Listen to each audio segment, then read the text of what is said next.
Баршаңызға сәлем, сіздермен бірге Жансая. Бүгін біз осындай өте керемет, өте дәмді, витаминді салатымызды дайындайтын боламыз.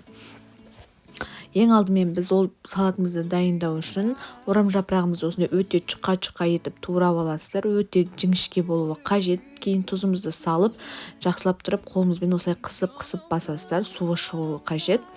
Және ол су арқылы жұмсарады. Кейін біз көкөністерімізді дайындаймыз. Видеодағыдай сәбізімізді үккіштен өткізіп аламыз. Қиярымыз бен қызанағымызды ұзынша етіп турап аламыз.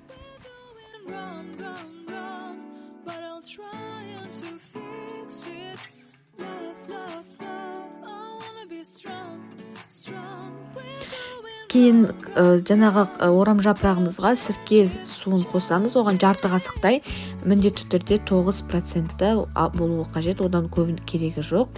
Кейін оны араластырып 5 минутқа қоямыз. 5 минуттан кейін жаңағы сәбізімізді, қиярымызды және қызанағымызды қосып, жақсылап тұрып араластырып аласыздар. Және де сұйық майымызды қосып тағы араластырып аласыздар. Қалауларыңызша аскөкті қоссаңыздар болады, яғни укропты қосып жақсылап тағы араластырасыздар. Өте дәмді болып шығады. Холодильникке 20 минуттай әбден барлығы сіңгенше қойып қойсаңыздар да болады.